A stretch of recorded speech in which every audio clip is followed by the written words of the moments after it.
VP Singh. आज आपको sequence के बारे में बताऊंगा, उसमें मोनोटोनिक सीक्वेंस, नल सीक्वेंस, सब सीक्वेंस क्या होती हैं। चलिए देखते हैं। इससे पहला लेक्चर जरूर पढ़ना सीक्वेंस का, ये दूसरा लेक्चर है। देखिए, monotonic sequence.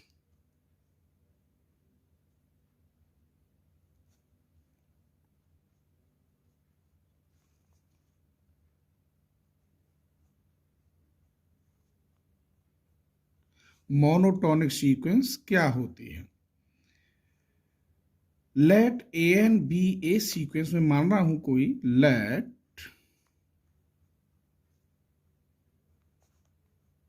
B a sequence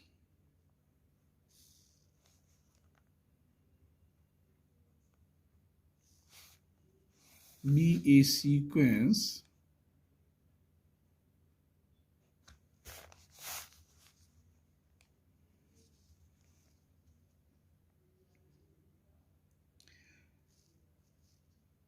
then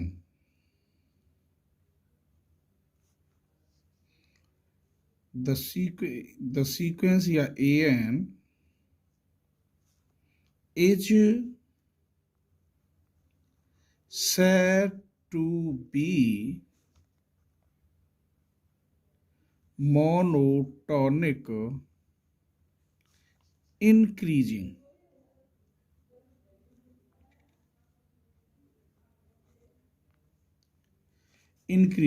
if, इसकी शर्त होती है मेरे बच्चों, an plus 1 is greater than and equal an for all value n की।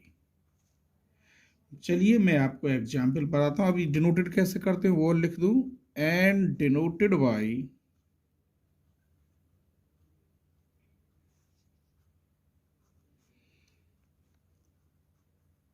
ऊपर को दिखाते हैं इसका डायरेक्शन, ये तो ये इंक्रीजिंग कहलाता है। ठीक है, आइए इस पे हम एक या दो एग्जाम्पल देते हैं दोनों मोनोटोनिक सीक्वेंस में। मान लीजिए सीक्वेंस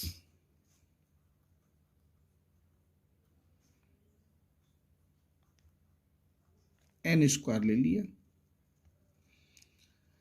तो मैंने यहाँ क्या देखा, जो मोनोटोनिक सीक्वेंस इंक्रीजिंग है तो ये कह रहा है ऐसा, an plus 1 is greater than and equal an। तो मैं इसे ऐसे लिख सकता हूँ मेरे बच्चों, an plus 1 upon an is greater than and equal 1। तो मुझे यहाँ अब निकालनी होगी an, तो दे रखी है n स्क्वायर, तो an प्लस 1 क्या हुआ, n प्लस 1 का होल स्क्वायर रखिए इसमें। अब इसके लिए शर्त क्या बताई, मैंने निकाल के सॉल्व कर ली, is greater than and equal 1। This implies, इसकी वैल्यू कितनी हुई, n प्लस 1 का whole square upon n square is greater than and equal 1। Cross multiplication, n plus 1 का whole square is greater than and equal n square. चलिए आगे बढ़ा लेते हैं। खोलिए मेरे बच्चों इसे, n स्क्वायर प्लस के 2n plus 1 is greater than and equal n square, ये कट गया, क्या बचा यहाँ पर, 2n plus 1 is greater than and equal 0, which is true.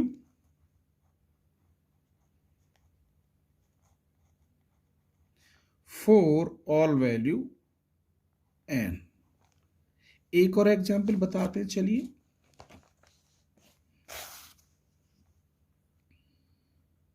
देखते हैं वो होता है कि नहीं होता। Let an equal to n upon n plus 1। तो an प्लस 1 क्या होना चाहिए, ऊपर n प्लस 1 बन जाएगा, नीचे n प्लस 2। फिर इसी फॉर्मूला में रख दीजिए, an plus 1 upon an is greater than and equal 1। This implies n plus 1 upon n plus 2 upon n plus 1 is greater than and equal 1। फिर आगे बढ़ा लीजिए, n plus 1/n+2 is greater than and equal, ये इधर गया n/n+1, cross कर दीजिए दोनों को, n+1 का whole square is greater than and equal n×n+2। चलिए आगे बढ़ा लेते हैं, इसे खोलिए, n² + 2n+1 is greater than and equal n² + 2n, ये कट गया, 1 is greater than and equal, ये भी सही निकला, 1 बड़ा होता है, विच इज ट्रू।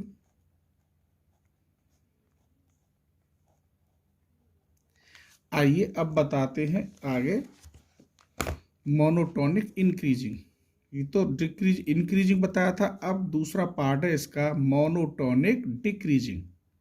ठीक है, चलिए लेते हैं एक और एग्जाम्पल। डिक्रीजिंग का डेफिनेशन तो वो ही है, लिख देता हूं, चलो दोबारा दूसरी डेफिनेशन मोनोटोनिक सीक्वेंस में भी है, डिक्रीजिंग के लिए है। Let an be a sequence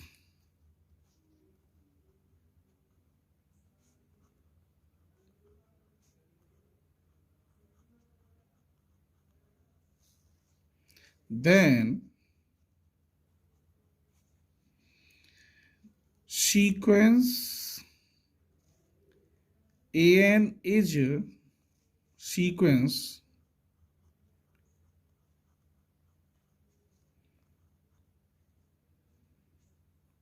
an is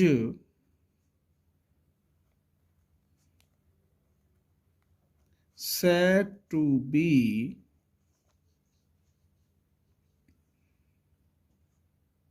monotonic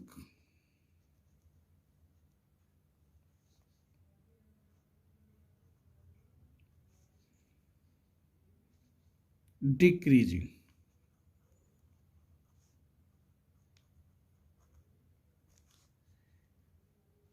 if यहां शर्त ये बड़ा हो जाएगा इससे, for all value n belongs to n and denoted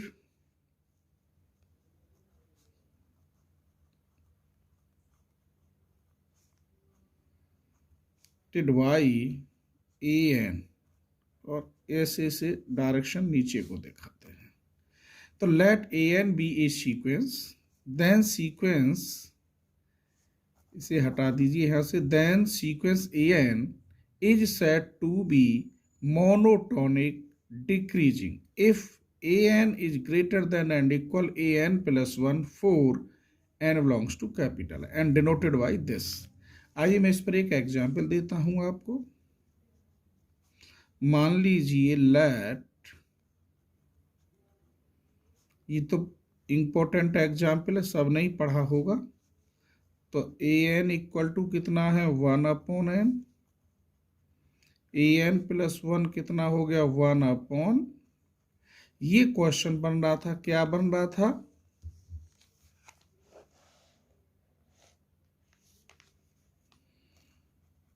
an is greater than and equal an+1, तो ये बन गया an/an+1 is greater than and equal 1, ये बन गया। इसके अकॉर्डिंग मैं लेता हूं, तो an की वैल्यू कितनी है बताइए, 1/n,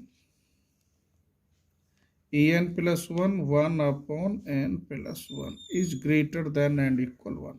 आगे बढ़ा लीजिए, 1/n is greater than and equal कितना 1/n+1, क्रॉस कर दीजिए, n+1 is greater than and equal n थे n कटेगा, 1 is greater than and equal 0, ये बात सही रही,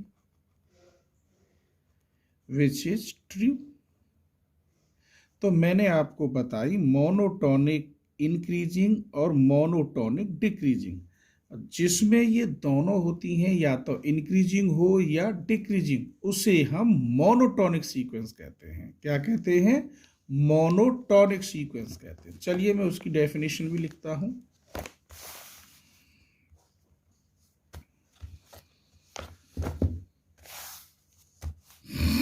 अब बात आती है मोनोटोनिक सीक्वेंस की, ठीक है, कि मोनोटोनिक सीक्वेंस क्या होती है। इफ ए सीक्वेंस, नोट लिखे देता हूं मैं, है चलो। इफ ए सीक्वेंस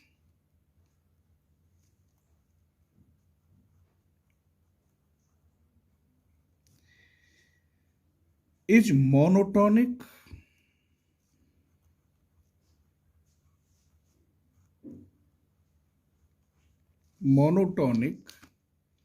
increasing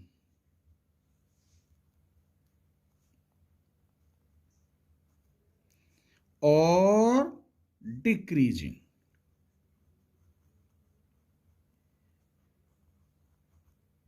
ठीक है, मोनोटोनिक, इंक्रीजिंग और डिक्रीजिंग, तब generally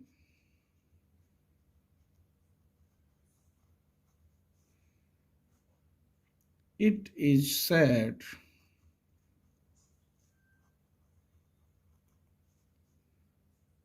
to be monotonic sequence.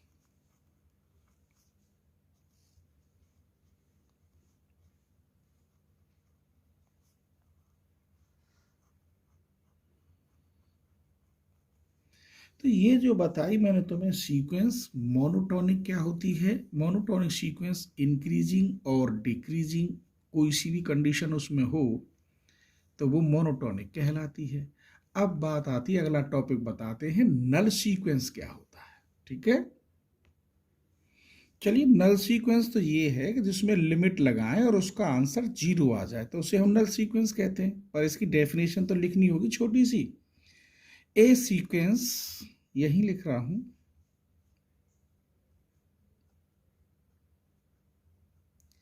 A sequence which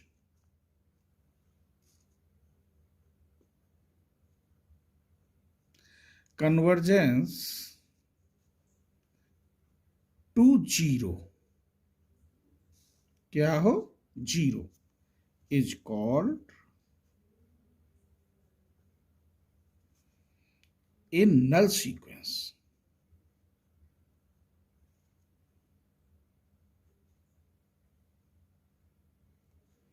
दूसरी भाषा में लिख देता हूं, चलिए। Sequence let a sequence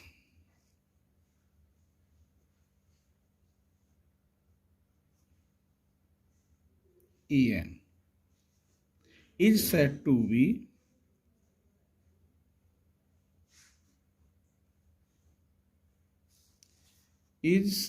to be a null sequence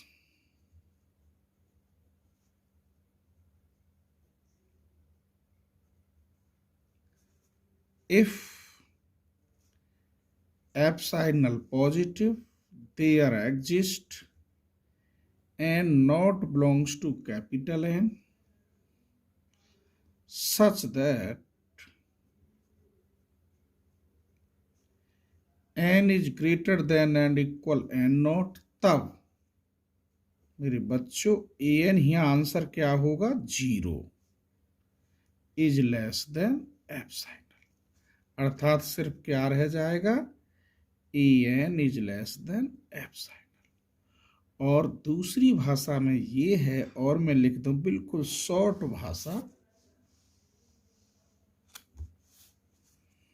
limit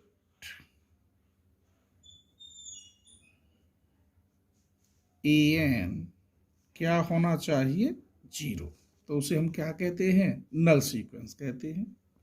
चलिए, इसमें हम एग्जाम्पल बताते हैं आपको, एक दो जब मालूम पड़ेगी। ये इंपॉर्टेंट एग्जाम्पल सब में चला आ रहा है।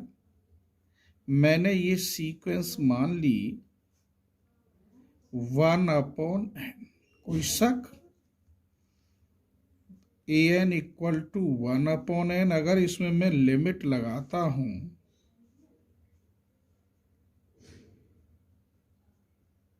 तो 1/∞ की वैल्यू क्या हो गई? 0। तो इसे हम क्या कहेंगे? नल सीक्वेंस कहेंगे, ठीक है। एक और एग्जाम्पल लेते हैं, चलिए।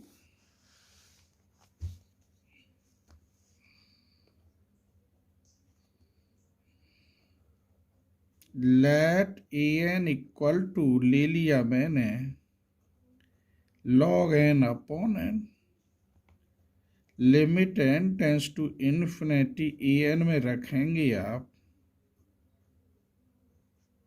ऐसी कंडीशन में लिमिट नहीं लगा सकते तो एल हॉस्पिटल रूल लगा दिया। कौन सा रूल? L hospital. तो ऊपर का ऊपर डिफरेंशियल, नीचे का 1, तो क्या बचा? Limit n tends to infinity 1 upon infinity की वैल्यू 0, ये भी नल सीक्वेंस है। ठीक है, आइए अब बताते हैं आपको सब सीक्वेंस क्या होती है। चलिए सब सीक्वेंस पे आइए।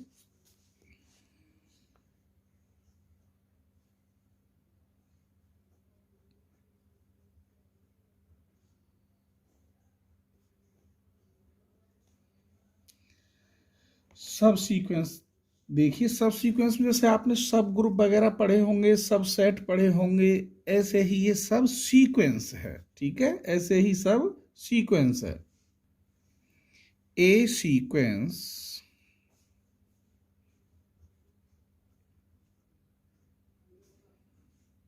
Bn is said to be subsequence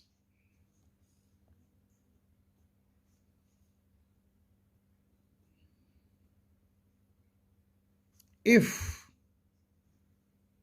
ये शर्त है इसकी, itself a sequence।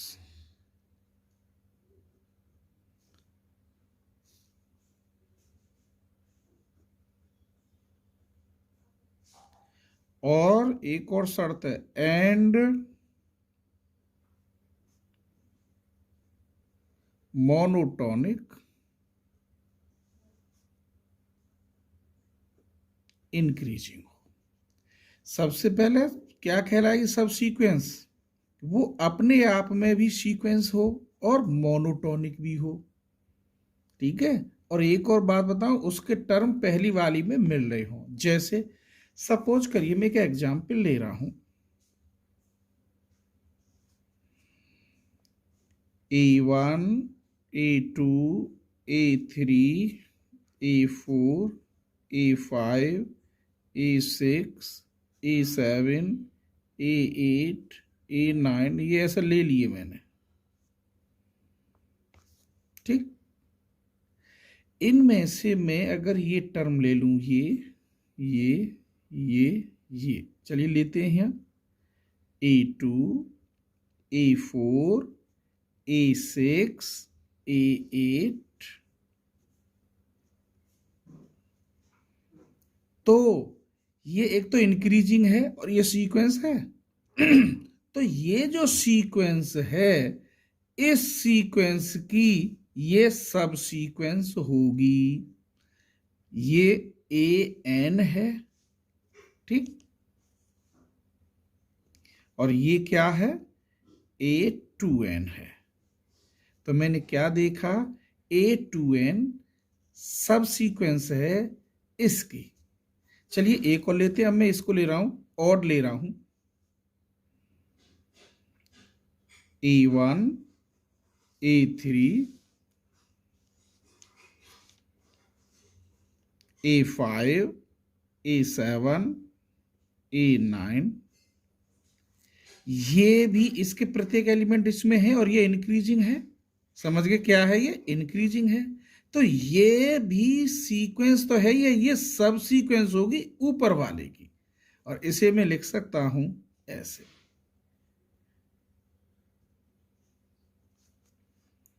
तो ये दोनों इसकी सब सीक्वेंस है। चलो एक और लिख देते हैं, इस टर्म को छोड़ दो, यहां से ले लेते हैं।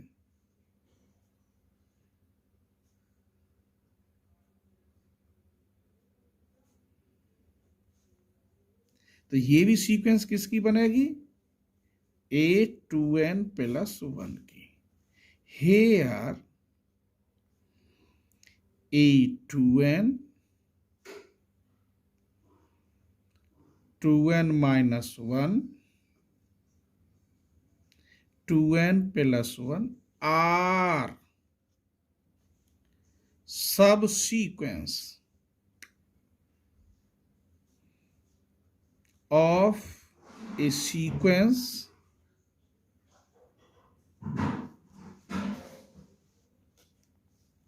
an।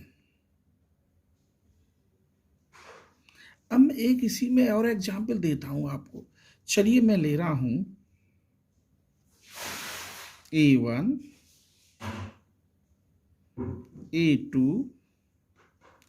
A5, A4, A7, A6। ये सब सीक्वेंस नहीं हो सकती क्योंकि ये इंक्रीजिंग ही नहीं है।